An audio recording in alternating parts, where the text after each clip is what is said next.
speaker, Jonathan Billings. Thank you.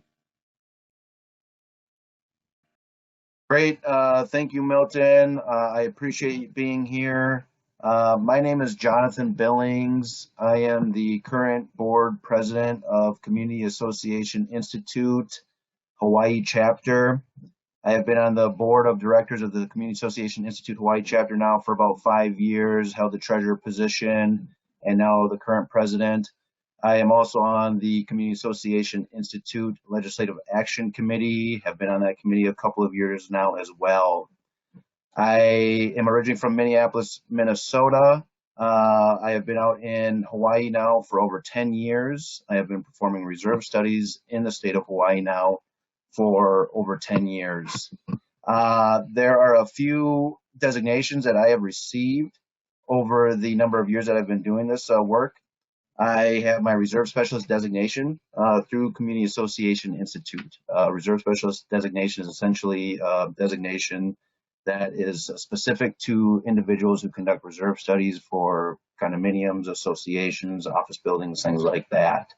And I also have my Professional Community Association Manager certificate or designation through Community Association Institute. So I kind of wear two hats here. I have been in the managing agent role for over 10 years, and I have also been performing reserve studies for over 10 years now. So I look at it a little bit different in regards to how is this manageable, but also how is it fiscally responsible for the board and the ownership to handle all the different components. So that being said, we're just going to go ahead and jump into this slide that I have prepared for you. I am going to come back to this slide, so let me just start off with this slide first. Essentially, I just want to hit on what the basics of a reserve study is. That being said, a reserve study essentially is a living document. It's a forensic financial document, basically, that projects what kind of financial obligations you're going to have in the future and what kind of money you need to save in order to meet those financial future obligations. That being said, a reserve study essentially looks at three questions or answers three questions.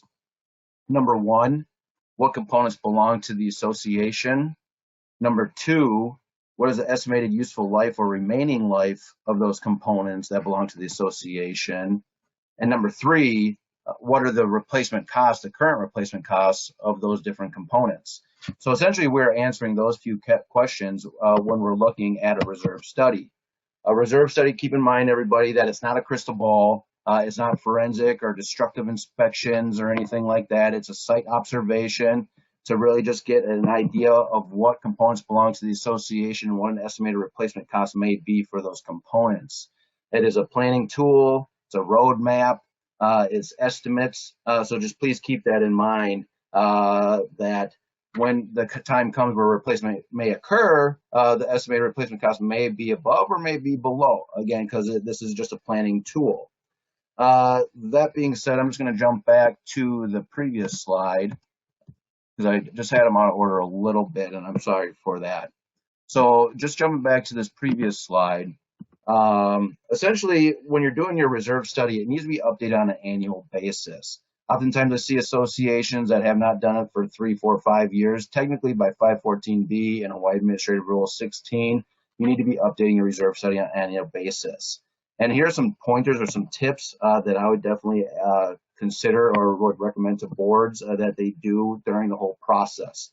Number one, add historical information, add notes to your reserve study, add contractor details. You know, contractor X did the painting and spalling of our tower in X year for $500,000 with a 10-year labor warranty.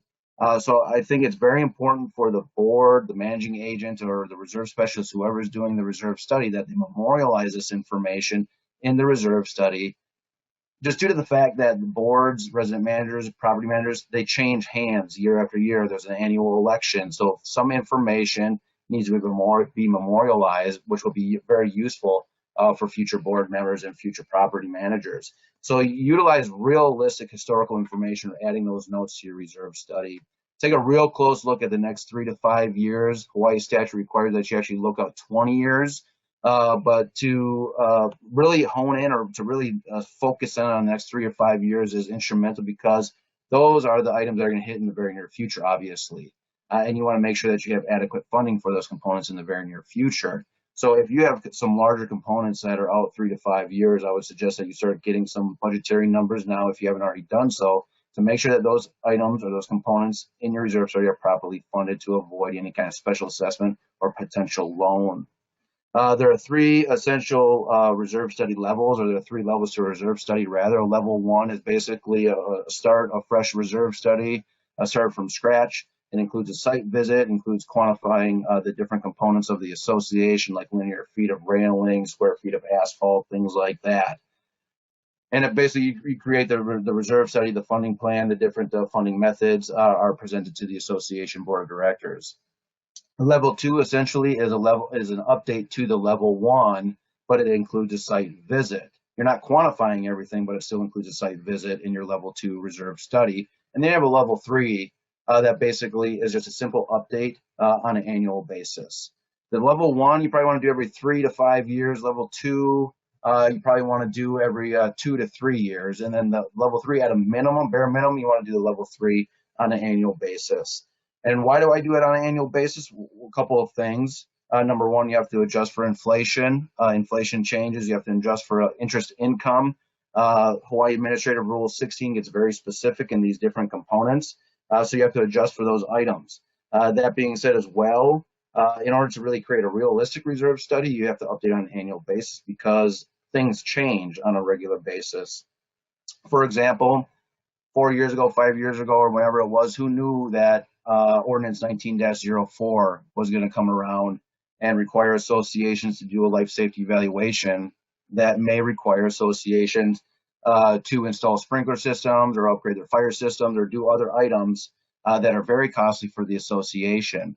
So things change, and your reserve study needs to be updated in accordance with those items. Building materials change, building codes change.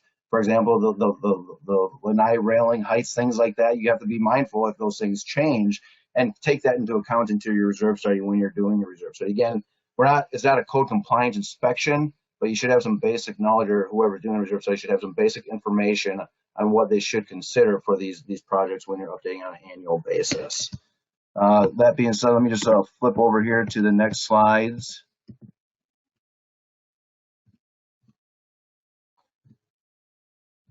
So why is a realistic reserve study important? Number of reasons, which are pretty self-explanatory. Number one, it's required by law. That's the first and foremost. Number two, board members have a fiduciary duty, or the board members have a responsibility to fund the reserve adequately to make sure that you're meeting your future financial obligations. So that being said, the board members have a duty to fund reserves through a reserve study. And performing the reserve study is essential in regards to selling your unit, just due to the fact, number one, if you are a seller or a buyer, or if you require FHA lending, FHA will require that 10% of your annual revenues be set aside to a reserve fund for future capital expenditures. So that is a requirement for FHA lending. So if you want to make your project FHA approved or available for lending, you need to make sure you meet these simple criteria according to the FHA lending guidelines. They may request a recent reserve study. They may request the funding level. So it's actually very important in regards to your funding, or excuse me, your lending for potential buyers or potential sellers in your complex. Potential buyers, again, just getting back to the buyers, they are becoming very savvy recently. I wouldn't even say recently, but over the last few years, we've been having this Coconut Wireless saying Building X had a special assessment of $20 million to redo the pipes or to redo the windows. So the Coconut Wireless does, run very well, and buyers are becoming more savvy of that. And they ask property managers, have the pipes been replaced or have the windows been replaced? What's the reserve balance? So I guess my point is that the potential buyers that are looking into the condominiums, they're becoming more savvy, or they know what questions to ask just based on what's occurring in the industry. Unrealistic reserve studies, obviously, there are a number of effects that an unrealistic reserve study will have. Number one, you will defer maintenance or defer replacement or painting or something like that. So obviously the appearance of your building will diminish. therefore affecting your property values, which will likely result in a lower property value if you're not maintaining your project and your reserve balance, making it difficult to sell. If you have your low reserve fund balances, or if you have basically not funded for a project, you're going to require a special assessment that can be approved by the board of directors, or potentially you will have to get a loan that will require ownership approval. However, if you know some of these components have an estimated replacement life, let's just take the drain waste vent pipes. We already know they're failing. And if your building was built in the 70s or the 60s and you haven't replaced those pipes and you still don't have it in your reserve study, well, you should really get that into your reserve study and start funding it. A loan, if you need replacement right now, a loan is a viable option if you need replacement right now. But if you still have 10, 15, 20 years in your windows or your pipes, put it in your reserve study now, start funding for it now. Because essentially, if you don't, you're going to have to get a loan. It's not equitable dispute, it's not equitable for future owners and current owners. Basically, the future owners will pay more than their fair share. So it needs to be equitable. So, and just for an example, let's say you take out $1 million loan for some large project that you could have saved up for over a 10-year period. So let's say it's $1 million loan with an interest rate of 3.75%, and it's a 10-year term. Over that 10-year period, the association will pay over $200,000 in interest. So if you know that something is going to hit 10 years from now or 15 years from now, fund the component because it's going to save you that interest income. And again, number two, it's the equitable distribution. A board really not only needs to look out for the current owners of the association, but they also need to be mindful of future owners. So if a future owner is paying a drastically higher reserve contribution or reserve rate just due to the fact that the board did not increase it initially when they should have, it's not being equitably dispersed amongst current and future owners. That being said, we're just going to keep moving on here because I know the time is limited here. So let's just go on to the two funding methods that are permissible in the state of Hawaii. So you have percent funding and you have the cash flow. Essentially, the percent funding is a threshold funding level, or excuse me, threshold funding method. It is a more conservative approach, according to Community Association Institute. And considering it's a more conservative approach, generally there's a higher financial burden related to it. And when I say higher financial burden, I just mean stronger or higher reserve contributions being made to the reserve fund. The second method is the cash flow funding option, which is essentially a baseline funding option. It's less conservative according to Community Association Institute. But I will say that most associations in the state of Hawaii utilize the cash flow funding method over the percent funding method, just due to the fact that it's easier to control reserve contributions a little bit more in the the cash flow funding method option. So I'm just going to breeze through these here real briefly. It's not going to take a lot of time. So your percent funding method, you're looking at percent levels of your amount of money that you have. So 100%. So this example, for example, painting 2024, you'll do 30,000. 2031, you'll do 70,000. You need $100,000 total. However, you need 30,000 in 2024 for the painting. To be 100% funded, you have to collect $10,000 over the next 3 years for the painting. To be 100% funding for the roofing, you need to collect $7,000 over the next 10 years. So that first 3 years, you'd have to collect $17,000 to be 100% funded. State law requires that you only be 50% funded. So if you're using the percent funded method, technically you would only have to collect $8,500. So the percent funding method looks at percentages rather than cash balances when we are looking at the funding percent funding method. However, so let's say you collect your $8,500 over the next 3 years, and your painting system costs $30,000, and you have only collected about $25,000. So first of all, you're short for the project, number one, and number two, since percent funding is a component funding method where it funds each component individually, you need to pay back the funds that you took from the roofing project. So essentially, there would be an additional fund injection of $15,000, either through like a special assessment or some kind of fee charged to the ownership. So this is when I say you look at the percent funding levels, you look at the percentages on the last column. You basically take the difference between the fully funded reserve amount versus what your projected ending reserve balance is, and that's your percent funded level. The second option is cash flow. Is not calculated using percentages. Each individual component is not funded separately like the percent funded, so it's all pooled essentially into one kitty. So you need that $100,000 over the 10 years. It's only requiring you to collect $10,000 per year over the next 10 years. So it's not that initial $17,000 amount in the percent funding option. State law does require that you project 20 years when utilizing the cash flow method. That being said, it's a reasonable method to utilize along with the percent funding, as long as you are taking your time inputting the information. I'll get to that a little bit. So utilizing the cash flow method, you're looking at ending balances. So you're looking at the third column from the right where it says projected ending balances. So as long as that column stays above zero, you are meeting statutory requirements for your cash flow funding method.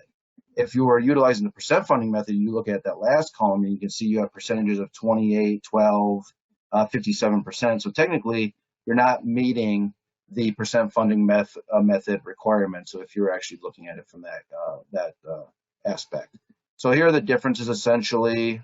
I know we're getting a little short on time, so I'm just going to go to this page right here where the percent funding is on the left, cash flow is on the right.